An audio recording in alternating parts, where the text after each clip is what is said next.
Hello everyone. आज class 10th का जो राइटिंग पोर्शन का एक इम्पॉर्टेंट टॉपिक लेकर आपके सामने आया हूँ। तो written notes I have already provided. कुछ स्टूडेंट्स ने जो था कांटेक्ट करके मुझे ये बताया कि सर जो टेक्सचुअल क्वेश्चंस एंड नोट्स आ रहे हैं वी डोंट नीड देम। सो मुझे भी लगा कि क्लास 10th को जो इंपॉर्टेंट चीज़ें हैं that is grammar part. So I will focus more on grammar part. मैं ग्रामर पार्ट खत्म करके then we will move to chapter wise, ठीक है। सो इसीलिए फर्स्ट जो टॉपिक आज लेकर आया हूं मैं आई हैव ऑलरेडी प्रोवाइडेड नोट्स। वही नोट्स के जरिए आज मैं आपको थोड़ा सा उसको ब्रीफली एक्सप्लेन करने की कोशिश करूंगा।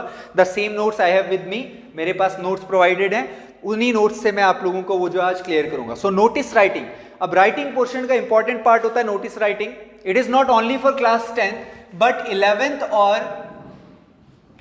और 12th के लिए भी सेम चीज जो है, बिकॉज JNK बोर्ड का पैटर्न चेंज हो गया, CBSE पैटर्न जो है वो फॉलो कर रहे हैं and this is the most important thing, ठीक है। सो इस लेक्चर में I will tell you what is notice writing and what are the important points you have to remember. वो रिटन में भी दिया हुआ है and the format also I will try to वो फॉर्मेट भी खत्म करने की कोशिश इसी लेक्चर में करूंगा। इफ नॉट पॉसिबल, अगर इसमें नहीं हुआ we will do that in the next lecture. So let's start. First of all, what is notice writing? It is a formal writing, एक राइटिंग स्किल होता है। Formal writing in the sense कि ये notices आप लोगों you have come across these notice. अपने school में आप देख लीजिए नोटिस बोर्ड पे नोटिस लगता है। So it is to inform the mass, ये ज्यादा लोगों को कवर अप करने के लिए एक वक्त में ऐसी एक एक्टिविटी जो ऑलरेडी हो चुकी है या होने वाली है। आप देखते हैं गवर्नमेंट के नोटिस भी निकलते हैं, ऐसा ऐसा हो गया, रिजल्ट डिक्लेयर हुआ, दैट इज हो चुकी कोई काम, उसके लिए नोटिस। एंड दूसरा होता है जो काम होने वाला है, जो जैसे कोई फंक्शन ऑर्गेनाइज करने वाले हैं, कोई क्विज कंपटीशन ऑर्गेनाइज होने वाला है, कोई टूर्नामेंट ऑर्गेनाइज होने वाला है, उसके लिए भी नोटिस राइटिंग होती है। तो first thing we have to remember what is notice writing. सबसे पहली चीज मैंने क्या बताई आपको, it is a formal written document, एक फॉर्मल रिटन डॉक्यूमेंट है ये, ठीक है। सो फॉर्मल रिटन डॉक्यूमेंट है और it is one of the most common methods. तो किस चीज के लिए यूज होके जाए, methods of communication, common method of, अब शॉर्ट में लिख रहा हूं कम्युनिकेशन, ठीक है। Common, it is one of the most important and common method of communication, जहां पर एक नोटिस से आप काफी सारे लोगों को क्या कर सकते हैं, इन्फॉर्म कर सकते हैं, ठीक है। उसके अलावा it is usually meant for a wider audience, ठीक है, मेंट फॉर, ये मैंने बताया भी आपको, वाइडर ऑडियंस, ठीक है, वाइडर ऑडियंस के लिए। तो तीन चीजें, फॉर्मल रिटन डॉक्यूमेंट होता है, सबसे common method of communication, meant for wider audience. अब बात करते हैं, ये तो आ गया कि what is notice. Next thing is इसका फॉर्मेट क्या होता है, what is the format. Maximum लोगों को बेसिक चीजें जो होती हैं वो समझ में नहीं आती है कि डेट कहां पे लिखें, इश्यूइंग अथॉरिटी का नाम कहां पे लिखें, क्या हमें इसको जस्ट लाइक मैसेज, क्या हमें नोटिस को भी बॉक्स में लिखना है। इसके लिए अलग अलग रूलिंग्स हैं। CBSE, according to CBSE ruling, you have to put notice in the box, box में लिखना जरूरी है, ये CBSE का रूल कहता है। Different state boards have different rules. कुछ लोग नोटिस को बॉक्स में नहीं लिखते हैं, कुछ लोग बॉक्स में लिखते हैं, but according to CBSE rulings, और हम उसी रूलिंग्स के हिसाब से चलेंगे बिकॉज अब हम पैटर्न वही फॉलो कर रहे हैं। तो notice writing should be in a box, it should have a limit, word limit होती है इसकी, we should not be exceeded, वो एक्सीड नहीं करनी है। तो सबसे पहले आ जाते हैं हम फॉर्मेट के ऊपर। फॉर्मेट का सबसे पहला पार्ट होता है, the first thing is name of the organization, name of the organization, ठीक है। सबसे पहली चीज जो आती है, most and important thing, name of organization आपने कहां पे लिखना, should write the name of organization और the authority right at the very top, right at the very top, सबसे ऊपर, ये इधर साथ में आप लिख दो, right at the very top, at the top आप लिख सकते हो। सो फॉर एग्जाम्पल ये मेरा नोटिस है, तो ये यहां पे मैंने इश्यूइंग अथॉरिटी या जो ऑर्गेनाइजेशन है उसका नाम मेरे को टॉप पे पहले लिखना है, ठीक है। This is important as it makes, ये इंपॉर्टेंट इसलिए क्योंकि दूर से देखकर आपको पता चल जाएगा ये किस अथॉरिटी ने, किस ऑर्गेनाइजेशन ने नोटिस, जैसे म्युनिसिपल कमेटी डोडा, जैसे JKSSB, तो आपको देख के पता चल जाता है कि ये आपके लिए इंपॉर्टेंट है या नहीं है। So this should be bold, this should be quite clear, visible होना जरूरी है। The next thing is title. Second part is title. Title के लिए क्या बताया, always mention the title notice, capital letters में NOTIC, this is the title. ये notice जो है ये लिखना जरूरी है टॉप एंड। इसको अब बहुत सारे बच्चों ने, मैंने जो रिसेंटली असाइनमेंट्स देखे उसमें नोटिस था, बहुत सारे बच्चों ने इसको अंडरलाइन नहीं किया। So if you will not underline this thing, आपका वहां पे मार्क्स कटने का चांस रहेगा। सो नोटिस को अंडरलाइन करना जरूरी है, ठीक है।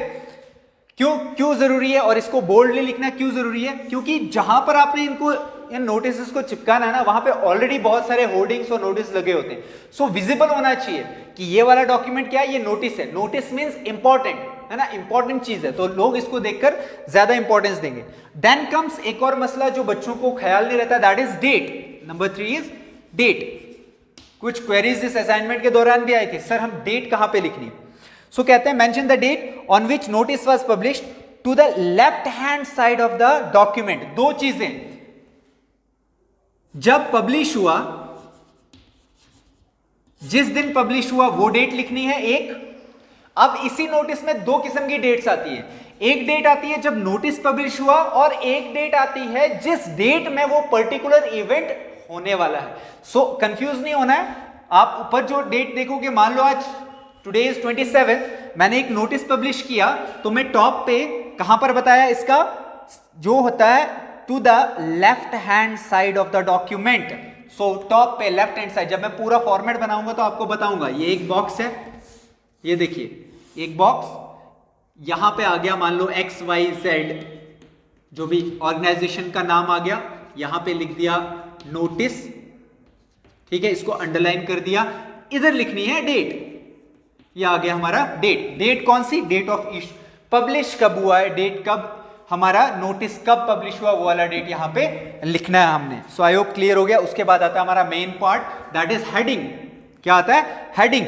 Heading should be precise and clear, it should give a clear idea about the purpose of the notice.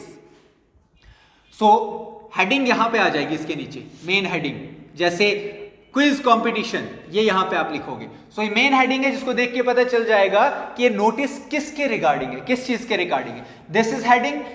सो चौथी चीज हेडिंग भी हो गई। Then comes fifth, body. ठीक है, बॉडी में क्या दोगे आप, the main message. It should not exceed, ऐसा नहीं है फालतू की चीजें लिख रहे हो, hi hello everyone this is, ऐसा कुछ नहीं है। You have to be very precise because you have to follow the word limits. और दूसरी बात, वर्ड लिमिट्स सिर्फ इस बॉडी के काउंट नहीं कर रहे हैं, you have to count from this, यहां से स्टार्ट करने हैं पूरे के पूरे, and it should not exceed 50 words. So body आ जाता है, बॉडी के बाद आपका नेक्स्ट आ जाता है राइटर्स नेम। राइटर्स नेम जो आता है वो यहां पे आ जाता है नीचे, ठीक है, writer's name. So these are the 6 things. तो राइटर्स नेम, और राइटर्स नेम के अलावा अगर डेट भी डालना है, डेट तो एक डेट मैंने दो, या डेट नहीं यहां पे डालनी है, डेट पब्लिश की डेट यहां पे आ गई। अब आपने जो मैसेज करना है, XYZ are going to organise this function on, एक और डेट यहां पे आती है कि वो पर्टिकुलर इवेंट कौन सी डेट पे आप करने जा रहे हो। तो इनमें दोनों में कंफ्यूज नहीं होना। सो दिस इज इट, कुछ ज्यादा चीजें नहीं है। नेम ऑफ एक, number 1, number 2, number 3, number 4, then comes body number 5 and then comes the name of जिस बंदे ने वो नोटिस जो क्या किया है, राइटर जो है इस नोटिस का। तो these are the 6 things you have to keep in mind while writing the notice part. अब कुछ sample notices already I have sent 1, और कुछ 2-3 सैंपल्स मैं सेंड कर दूंगा। सो राइटिंग, नोटिस राइटिंग में इससे आगे जाने की आपको जरूरत नहीं है। दिस इज इट, इतनी चीजें जिनको पता होंगी। और इसमें याद रखें कि आपको नोटिस राइटिंग में आपको उतना ही इंपॉर्टेंस रिटन पार्ट में देना है जितना आपको इसका फॉर्मेट फॉलो करना है। फॉर्मेट अगर उल्टा सीधा हो गया तो आपको 50% मार्क्स जो है फॉर्मेट में ही कट जाएंगे। सो एक पहला पार्ट था ये राइटिंग का। नोटिस नेक्स्ट पार्ट जो राइटिंग का होगा, मिलेंगे उसके साथ। तब तक के लिए थैंक यू, मिलते हैं नेक्स्ट में। Okay, thank you so much.